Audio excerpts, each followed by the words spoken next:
countdown pa sa Happy New Year. So, Happy New Year na sa kanan. So, kamusta atong mga New Year? Naibukan ako kay Murag. Kasagaran sa tuwa din kay wala tanong muli no, nara dito din sa Cebu. So, kaya din na to ang New Year din sa Cebu. Nasaan ba ang mga reviewing? So, nakabuhat ako ng mga resolution na to. Diba? Kaya kung tanaw na ito, pag ano na itong resolution, kaya it's making a firm decision na this year, buhaton. Pero kung tanaw na ito sa life sa mga disciples ni Jesus before, kaya dili nila mabuhat, dili sila makahimo og firm decision without a firm foundation. So importante dito sa ito kanang when we start the year, we don't dili lang na magbuhat-buhat og resolution, but we resurrender. Kay there's no firm decision without firm foundation. So ang kinahanglan din nato is firm foundation. Kano sana siya mitabo when we surrender our lives to God. Na when we lay it all before God. Na Lord, I'm hopeful for this year. Dili tungod kay I'm expecting na yung mga nindot na may tabo, but Lord, I'm hopeful for this year because you are with me. My hope is in the Lord. Therefore, I will be confident. Amen? So, can I request everyone to rise as we start this service, declaring sa itong mga kinabuhi na, Lord, I will build my life upon the rock. For there is no other solid rock than Christ Jesus. When we put our life on Him, even though there's life may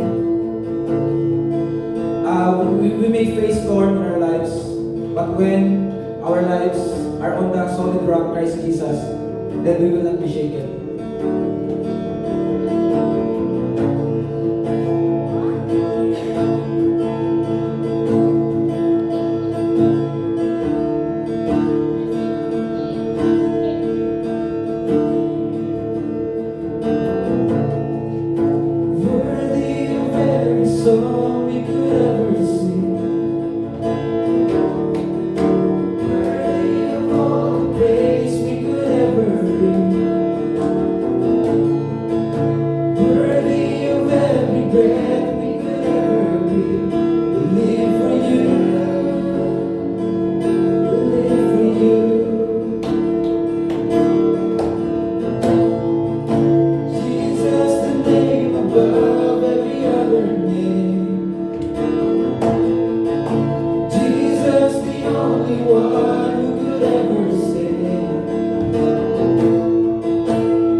Come on, let's give God a clap of praise.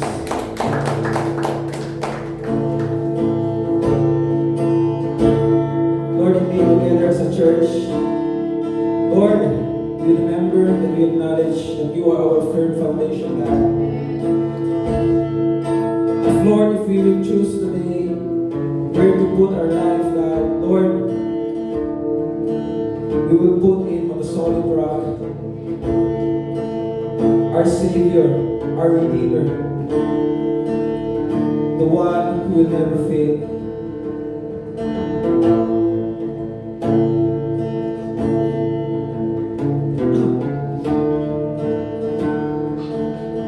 Christ is my firm foundation,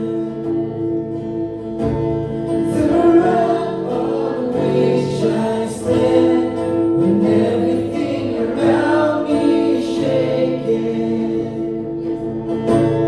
I've never been more glad that I put my faith in Jesus. 'Cause He's never let me down. He's faithful through generations. So why would He fail now? He won't.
faith in you, God. We put our trust in you.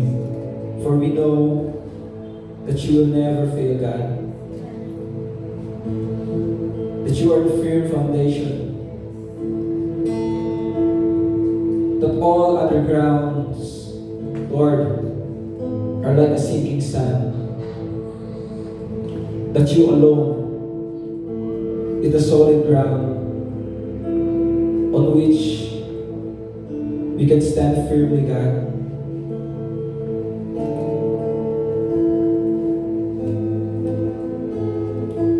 Lord, we continue to worship you in this place. We continue to, Lord, acknowledge who you are in this place.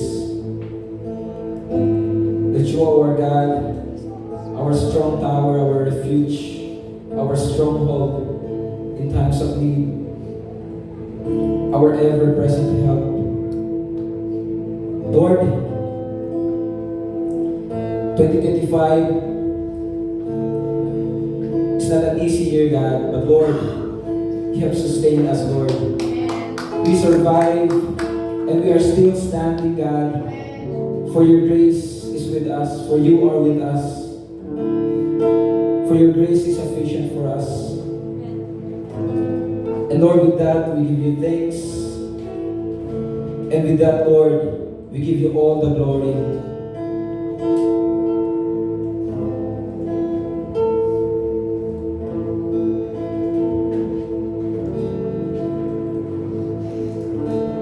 So let's continue this time. Let's take this time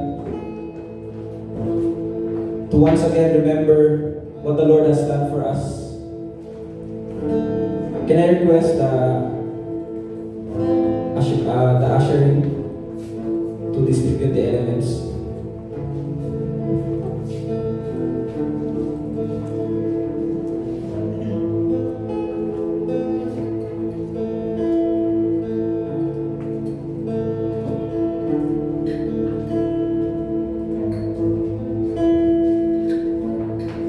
So this is the best time for us to have our first Sunday by remembering the grace of our Lord Jesus Christ.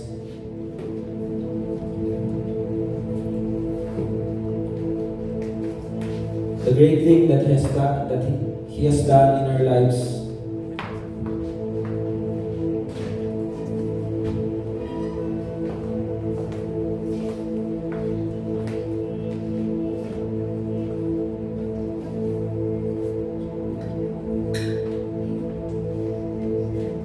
Let's just take this moment to thank God for what He has done. Remember what He has done for you and I. His mercy, His grace, His great love, His great compassion towards you, towards us.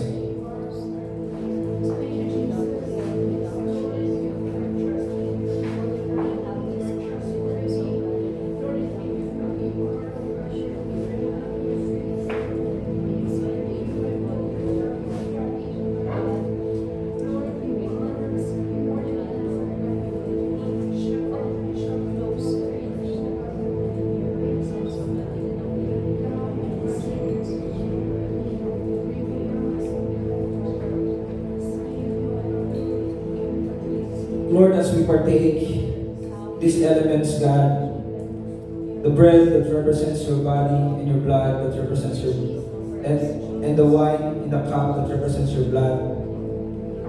Lord, we remember that the God of ages came down, lived a perfect life, and was hung on the cross for us. Lord, we remember that it is not only the Roman soldier who hung you on the tree, but Lord, it is our sin that hung you on the tree, God. We remember that cursed is the one who hung on the tree, And Lord, you became that curse. You received all our sins. Lord, you died for all our sins. Lord, who we are for you. Lord, to die on the cross, God. Lord, we remember your great love, not just your love, but Lord, your great love, your love that we, Lord, we cannot describe by our own words. We remember your grace, Lord, that you have shown on the cross more than 2,000 years ago, God. Lord, we participate, Lord, in this practice to remember your body and your blood. Lord, as we participate, Lord, we also believe and declare it, Lord, in our hearts, that indeed, apart from you, God, apart from your sacrifice on the cross, there's no forgiveness for our sins. Apart from the sacrifice that you have done, Lord, we can never have an eternal life. We cannot live forever, Lord, apart from your sacrifice. And Lord, this afternoon,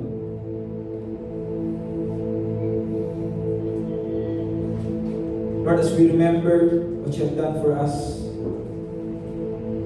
Lord, we take this time to just thank you, God. And Lord, believe in our hearts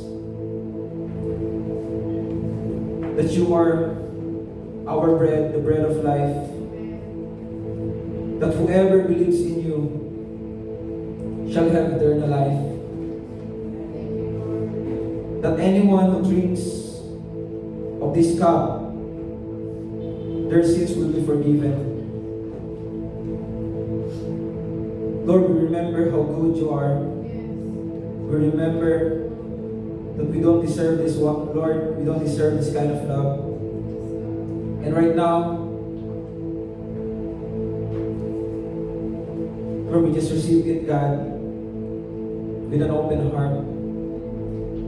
Because Lord, we can never earn it. Lord, we can never earn this, but Lord, we can only receive this, God. We thank you, Lord, for your grace.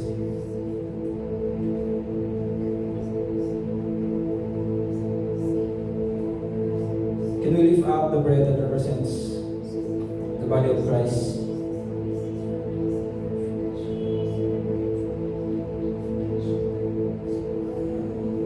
On the night when Jesus was betrayed, he took bread, and when he had given thanks, he broke it and said, "This is my body, which is broken for you.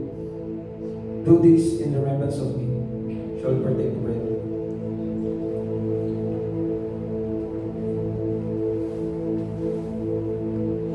And in the same manner, he took the cup, saying, "This is my blood in the new covenant. Do this as often as you drink it in remembrance of me." Shall we drink the cup?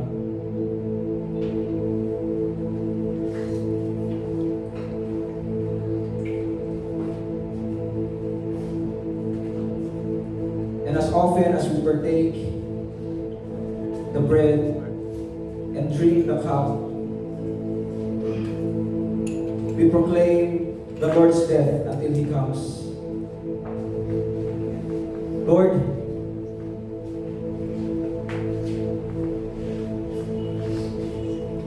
we thank you for your body that bore our sins, God. We thank you that by your stripes, Lord, we are healed. We are saved from our sins. Lord, because of your blood, Lord, we can be forgiven. Because of your blood, we are now as clean. We are now as white as snow, Lord, before your eyes. Because of your perfect love, because Lord, you have purchased us with your own blood.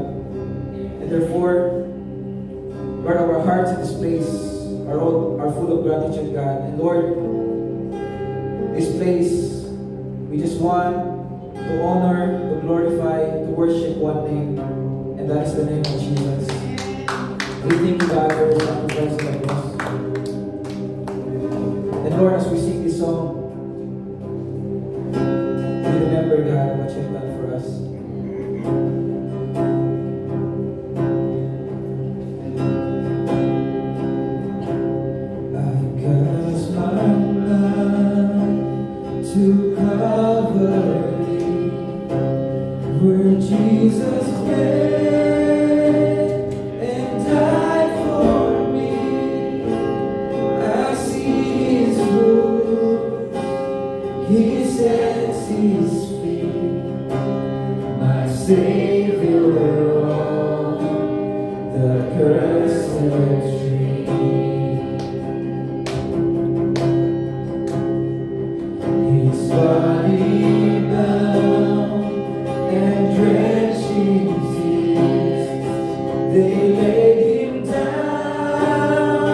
in robes of white, the blazing sun shall pierce the night, and I will rise among the saints.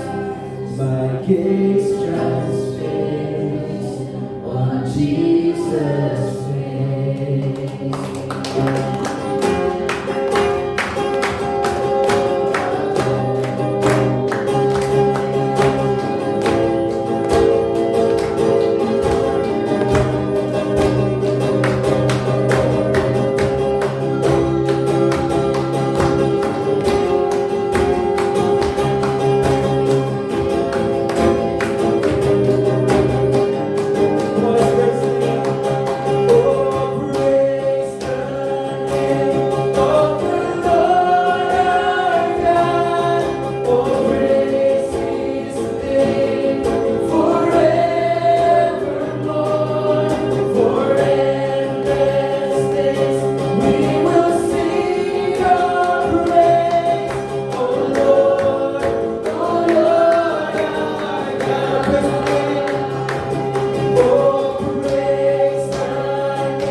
Happy New Year!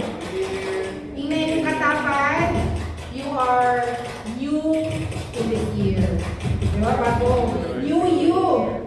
Happy New Year sa tanan. And unta no nga wala pa'y nagkamali sa ato nga nagsulat og 2026.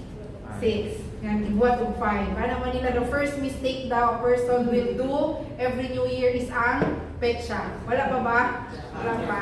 So far, so January 4, few days have started pa lang since 2026 and kabalo ba mo nga New Year is wonderful. Kabalo ba mo nga no? Because it gives us a fresh start. Diba? Murag excited ta to leave old habits, old ways. Kanang we are empowered to create new lifestyle. Na natay murag sana siya murag excited ka to start because every new year it's like a birthday. Mura siya fresh start. Dili lang para sa isa ka person but to everyone sa kalibutan. We are given a fresh start. We are given a fresh opportunity to start anew. So nag-start na ba tanan og diet? Or sa Monday na lang, ugma na lang magsugod kay dagan pa init-initon. Nag-start na ba tanan mag-save? Di ba mama na mga the usual nga this 2026, this new year, I'll become a healthy person. Pero giurot sa ang Mingo Flow or giurot sa ang Leche Flan. This 2026, mag-save na jud ko pero wala pa jud kay nag-start na og bayad sa mga gipang swipe, sa mga gipang kuan last year. Ana, so murag but New Year is wonderful. Do you believe that? New Year is wonderful because it is a new beginning. It is a fresh start. And this year, we don't want a cute 2026. We don't just want a good 2026. We don't just want a happy 2026. This afternoon, we will study from the Word, how can we have a well-built 2026. Ganun mo tag well-built 2026. When we say well-built, it is not something that is just good. It is good and has a purpose. When we say well-built, it has strength. When we say well-built, it has purpose. When we say well-built, dili lang siya kanang patwitams. Well-built meaning foundation. So we want a well-built 2026. And this afternoon, our text, or asa na ito studihan, ang ato ang word will be coming from Luke chapter 6, verse 46 to 49. And we will answer the question, how to have a well-built 2026. I believe, to some, na natay plan A, plan B, sana all na apajoy plan C, no? If ever mag-fail ta, on how we can navigate 2026. Siguro nakastart na ta, planning. Nakastart na ba tag planning? Sa mga wala pa, good thing, kay nasugdan nato ang tuig nga naminaw jud sa word ni God para nakatay well-built 2026. So kung wala pa, kung nakabuhat na mo, you can realign or align what you have prepared para sa year 2026. So how to have a well-built 2026 before we read the word that's all about in our heads and pray. Lord, we offer to you our life. Gina-offer na mo sa imuha ang among year 2026, oh God. We don't just want a good, a happy, a cute 2026, we want a well-built 2026, oh God. A year that has purpose, a year that has strength, a year that has power, a year, oh God, Lord, that is well-built, oh Lord. This we pray in Jesus' name, amen and amen. So kaning verse, very familiar. Very common, and I believe nga naka-devo na mo ani, na-share ni siya a lot of times. But may this afternoon, gives us a fresh view or a reminder on how we will have a well-built life or a well-built 2026. So let's read the verse. Luke chapter 6, verse 46 to 49. Why do you call me Lord, Lord, and do not do what I say? I will show you what he is like. I will show you what he is like who comes to me and hears my word and puts them into practice. He is like a man building a house who dug down deep and laid the foundation on rock. When the flood came and the torrent struck and the house but could not shake it because it was well built. Yan ang ang title nga well built. Verse 49, but the one who hears my word and does not put them into practice is like a man who built a house on the ground without a foundation. The moment the torrent struck that house, it collapsed and its destruction was complete. How to have a well-built 2026? By the verse, through the verse, kung atong masabtan, no? First point is to live wisely. Nani siya yung comparison nga text, di ba, sa Matthew, the foolish builder and the wise builder. So if you want a well-built 2026, we want to live wisely. Everyone builds a life, but not everyone builds wisely. So sa start sa year, dapat ibutang na natin na sa itong una that we will not just finish 2026. Dili lang nato humanun ang 2026. We want to finish 2026 wisely. That is what will make a difference. How did we live 2025? Are we wise or are we emotional with our decision? Did we live 2025 with wisdom or did we live 2025 with foolishness? Did we live it according to the Word of God or did we live it according to our emotions, according to the standards of the world, according to what the people are saying, according to our old ways? This year, 2026, we want to live wisely. Amen ba? And how to live wisely, very clear sa verse. Let's read the verse. A wise man listens to him. Ingon dito, before he hears my word, it comes to him. Ulang ata, wala na ako nabutang niya. Di ba, gingon dito sa text, verse 47, I will show you what he is like. Ang katudaw man, living wisely. A man well-built. Gingon dito nga, who comes to me. So, for us to live wisely, we need to make a decision that we will always come to the Lord.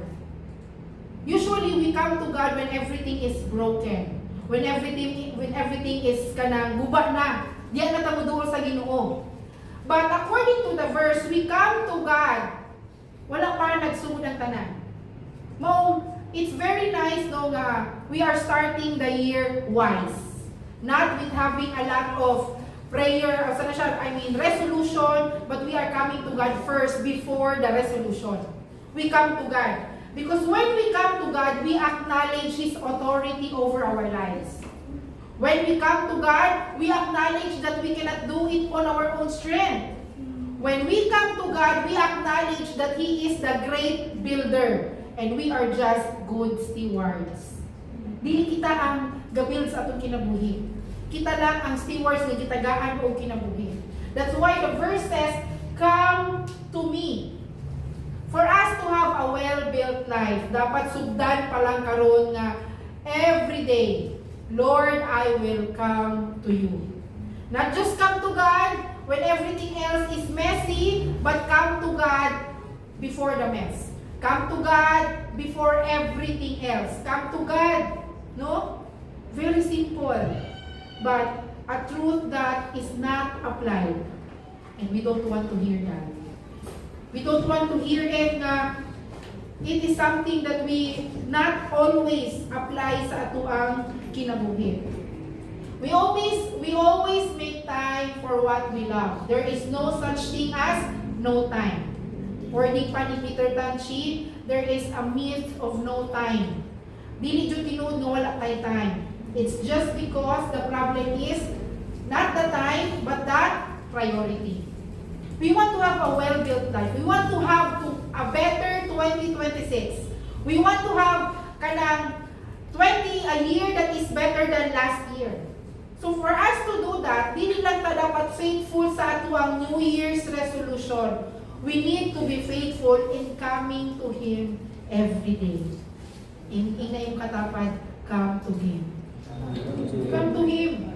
So may it be one of the New Year's resolution kung wala man mo na nabutang. Make it a priority. Make it number 1 sa imong list to always come to God. To always put a priority. Kung sa last year, mahinumduman mo ang devotional, mahinumduman mo ang prayer kung Sunday lang or kung Wednesday, this time you really make kanang a set time and a set date. Because it's different when you set a time. Naay mga amigo nga bisag kanus pwede nimo makitaan. Pero naay mga amigo nga kabalo ka nga special kung naadjud mo special time, naadjud mo special day. Di ba? Nga when you say, Lord, this year I will make it a commitment na every afternoon before work, 5 p.m. before preparing for work sa mga night duty. Sa mga student nga, Lord, before ko mubasa assignment, before ko mo buhat sa kanang mga buluhaton sa school, at 3 a.m. 3 a.m. Jud. Kay 6 man ang klase or 7, mag-prepare pa man ka, maligo pa man kay nana. Dapat priority jud siya. No? Make it a conclusion na dayon. Make it a decision that this year, Lord, I will make coming to you my priority. Dili kay anytime lang, ay, vacant na ko karon so karon na. Ay, kanina lang na time, kay uman ako ni study, uman ako ni glabada, uman ako ni review, uman ako ni kuan, palengke, dili na lang na time. When we say a priority, there is a certain time, a certain day. So, kung Monday, Tuesday, Wednesday, Thursday, Friday, Saturday, Sunday, mag-set dito o schedule. Amen ba? Come to me. A well-built life shows order.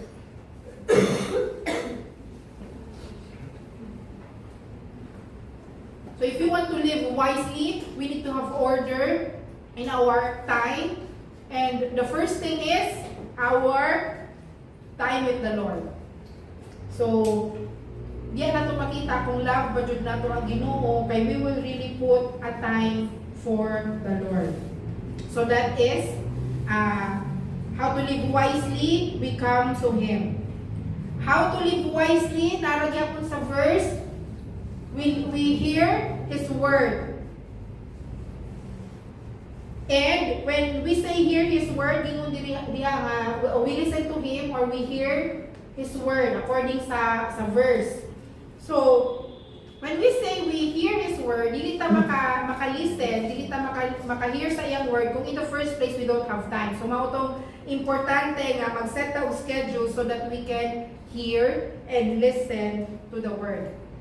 And ingon dili sa Romans chapter 10, verse 17, pag-ubo na ba tanan? Ana nila nga daw trangkaso karon or kanang ubo nga dili lang siya mag-last og 5 to 7 days but will last 2 to 4 weeks. So kung nilabas ng 4 weeks na so kanang nga napatoy giingon last year nga mag-end daw og year nga mapera. Dili daw di ay mag-end og year nga maplema. So unsaon na lang ni nga murag tanan na jud tanaa. So Lord, give us wisdom on how to take care of our body para mas mahimutang likon sa ato ang strength. So balik ta Romans chapter 10 verse 17. Giingon diri nga consequently faith comes from hearing the message and the message is heard through the word of Christ. For us to have a well-built life, we need to listen to His word. Why? It builds our faith. And for us to navigate 2026, kinahanglan natong faith. Kinahanglan natong faith not from our own strength. Faith not on our finances, but faith in God. Kinsa dili last year, you have faith in your job, then you lose your job. Kinsa dili last year, imong faith na sa imong uyab niya, nagulag kay mo. No? Then nagbuba imong kinabuhi, murag di nakakabalo pa unsaon ang imong kinabuhi. Last year you have faith sa imong grades and then nag-fail. Last year you have faith in your health. Grabe mong pag-diet, grabe mong pag-walking and running and then nagkasakit ka. Last year you have faith in your finances and then you end the year with utangs and everything. We have learned. We need to learn nga last year di ay dapat ang ato ang faith will not come from any created things. Dapat ang ato ang faith will not be built on anyone, on anything, on anywhere. Asa nato i-build ang atong faith? Sa atong firm foundation. And how can it be? By reading the word, by listening to the word, by hearing and hearing the word of God, that is to build a well-built life. Para mahimo jud ta, para magkana jud tag lig-on nga 2026. In Ephesians chapter 6, verse 17, it says, the word of God is the sword,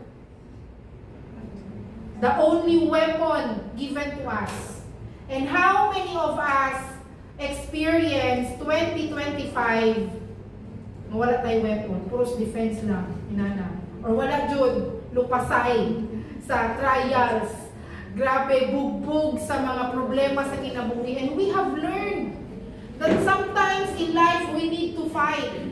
And for you to fight, you need to have spiritual weapon because we are fighting not just against flesh, but we are fighting against in the spiritual realm.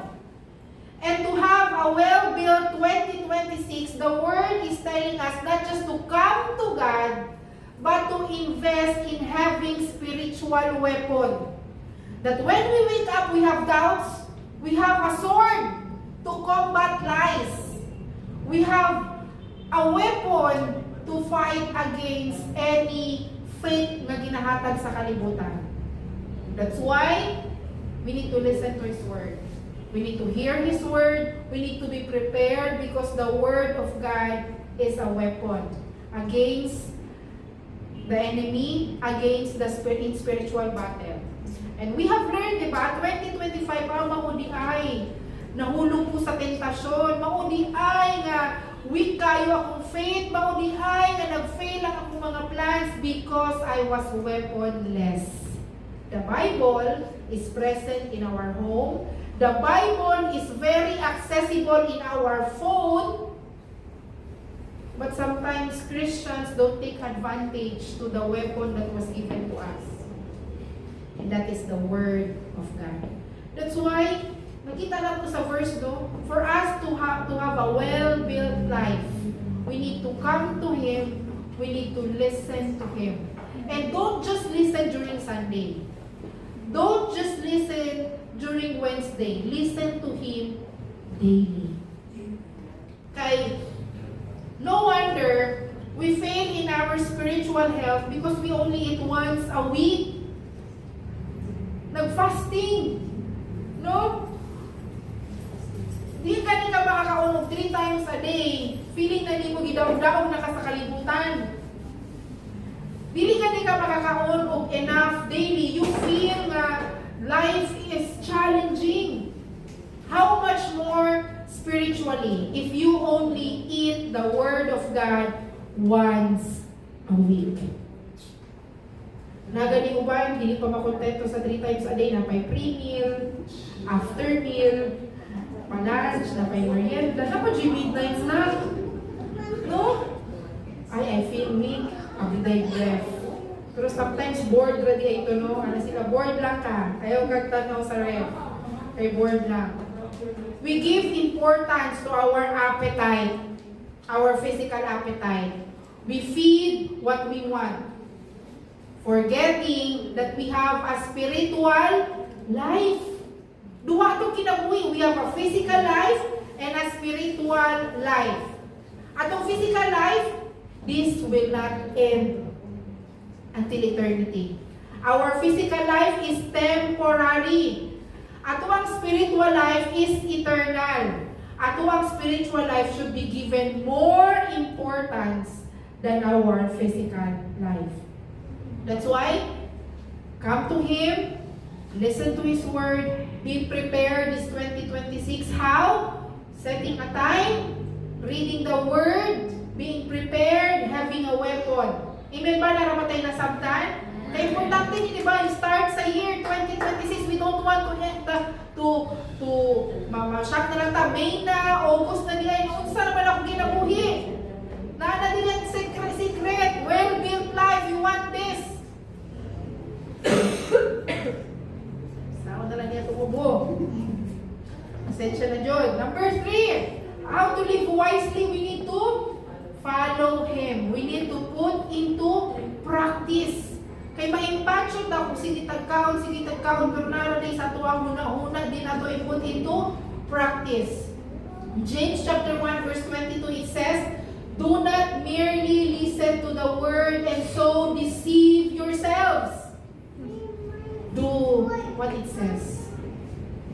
Because when we listen every Sunday, when we have devotional every day, but do not put it into practice, we are deceiving ourselves.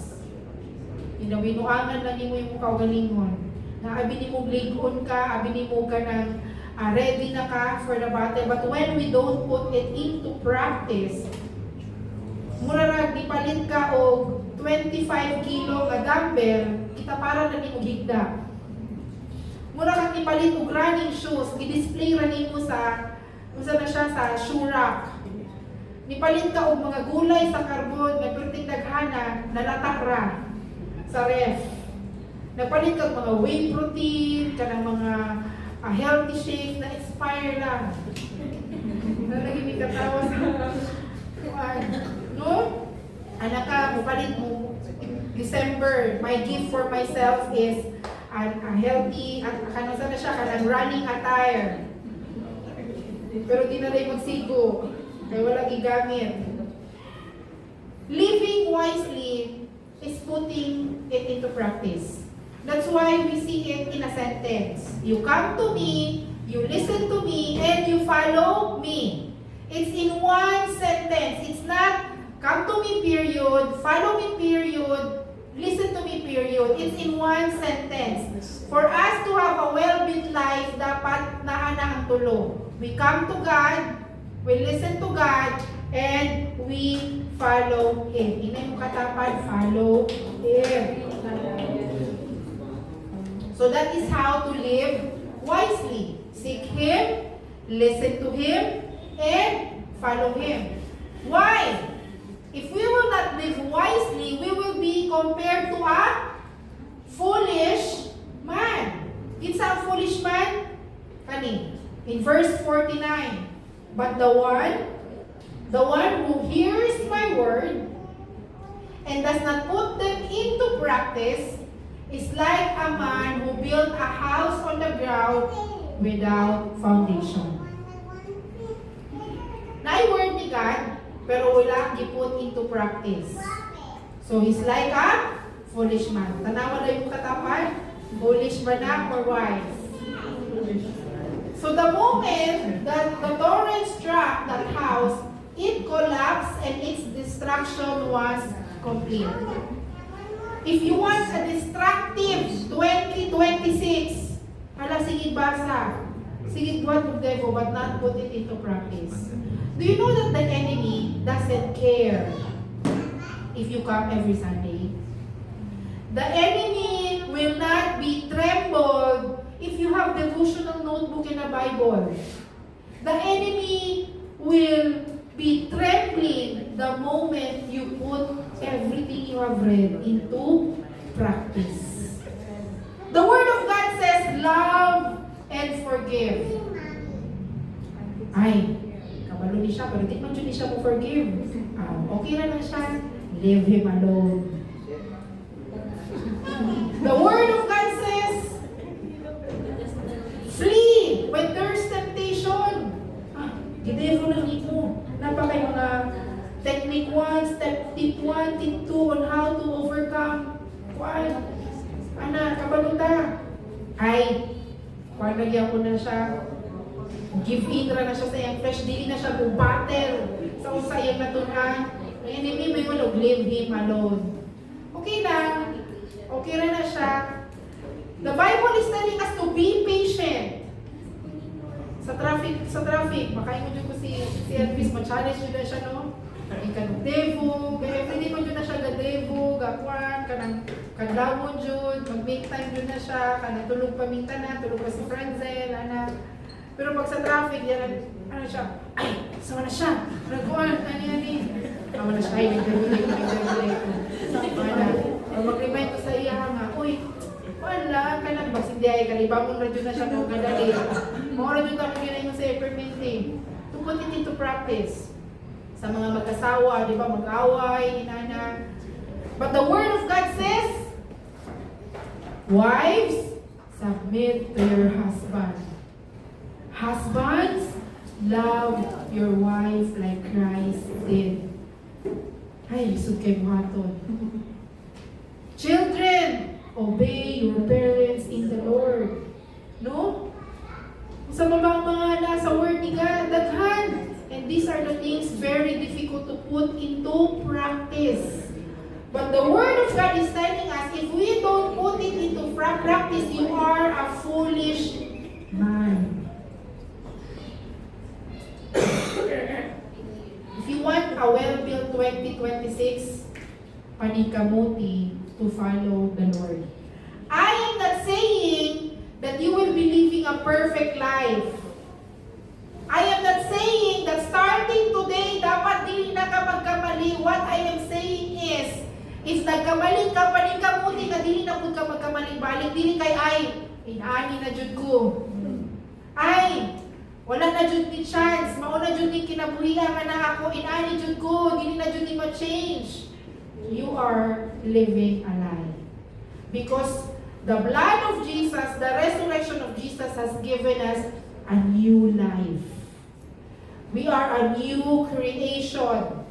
But because we are in this world, we are having a hard time. Kaya nata sa fallen world. That's why we need to battle. Amen ba? So that's the first point. Kapit ako mahuman. Time. 2 points naman ko na. So how to have a well-built life? We need to live wisely. How to be wise? We need to come to Him. We need to listen to Him. We need to follow Him.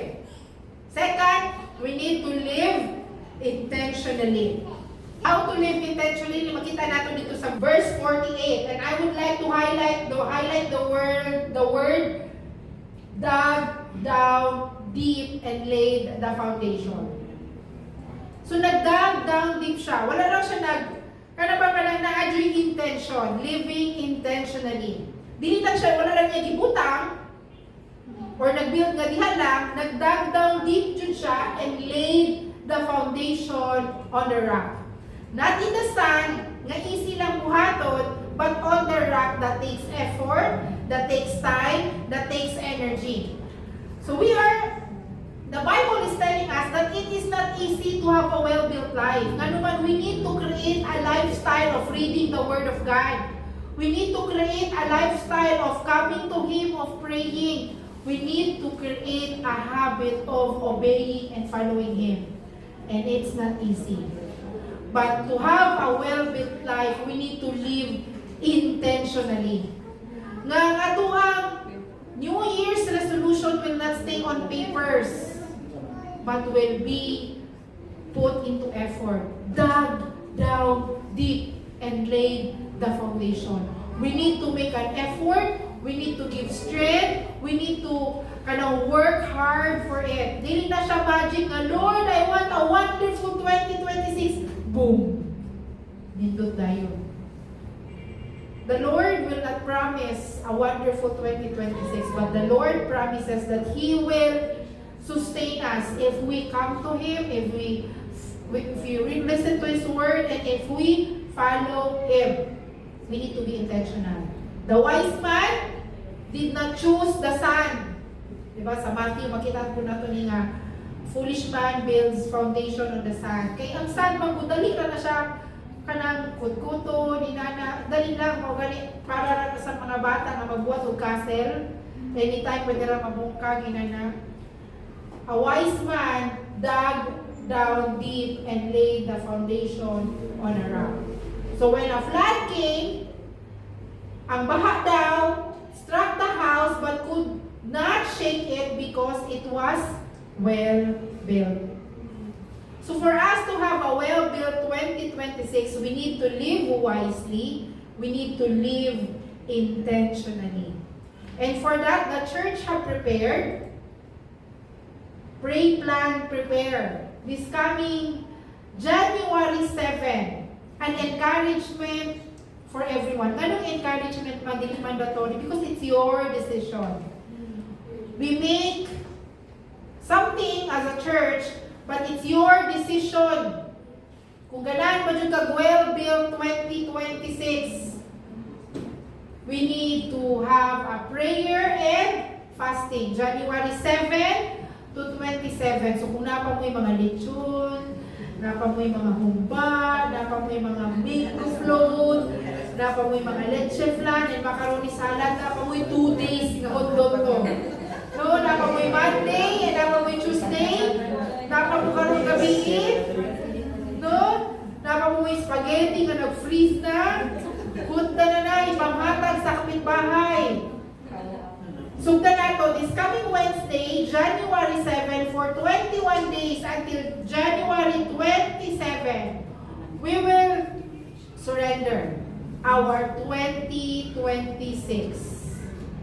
There's no magic in our prayer because the magic or the power comes from the Lord. So for 21 days, we surrender to Him our plans. For 21 days, we surrender to Him our desires. For 21 days, we will surrender to Him our kanang mga desires for this 2026. Diyan nato ang puan, Lord, for realignment, inana. And later sa mga circles, we will be having accountability sa JFAM, sa Higala, sa students, sa Chosen Gen, nga mangutana tatag sa tagsa unsa imong fasting. Kamu na bahala unsa. Black fast, dili ta mag-black fasting kay to some, they need to still eat because they have medicine, so you can do a Daniel's kind of fasting, no sweets and no meats. To some, nga murag ganahan jud, pwede mo mag sun up to sundown. So sa mga maglisod og sun up to sundown, kay mong adlaw sundown to sun up, pwede po mo try og 8 hours fast or kanang mag one meal fast. So it depends on your conviction, It depends on your decision in a family. It depends sa inyo ha. But it will be an encouragement for everyone to have a 21 days fast. Kung kinahanglan jud ka mukaon, dili jud pwede mag-skip meals, then do a social media fasting.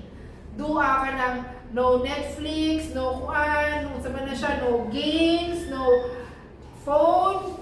Ano ba, o kinahanglan jud og phone, delete sa tanan ang mga Instagram, TikTok, mga inana. As long as for 21 days. Unsa ba ang focus sa fasting? For 21 days, we need to hear Him clearly. And we cannot hear Him clearly if there's a lot of distraction. Amen ba? Amen. To live intentionally, this is our dug down deep plan. For us first to have a prayer and fasting. Next slide. Storm comes to both houses. To the one who builds on the rock and to the ones who build on the sand. So the difference is not the storm but the foundation. So we want that this year 2026 we will build our plans. We will build our desires. We will build our year on the rock. So this time, it will determine who or what is your foundation. Dapat nasa firm foundation, dapat na kay Christ. Again, how can we do that? The verse is telling us, seek Him, listen to Him, and follow Him. The house that stands is the one that built on Christ and His Word. Now let's ask, starting the year, how's your foundation? So in Matthew chapter 7, ano niya akong last slide, ang comparisons or parallel text sa Luke chapter 6. The rain came down, the streams rose, and the winds blew and beat against that house. This year 2026, the Lord is not promising a problem-free life. This year 2026, ma-challenge ang imong faith, maybe because of sickness in the family or sickness sa imong kaugalingon nga dili matangtang sa medication or sa ba. Possible that our plans will fail bisan pa nata plan A, plan B, plan C. The verse is telling us that rain will surely come in our lives. Streams, mabaha jud, no? Genesis, nag-send na siya sa among GC nga, wala may bagyo pero nisaka man ang ako ang river. Possible ni Nana. Ganong nisaka ang river, okay man tanan.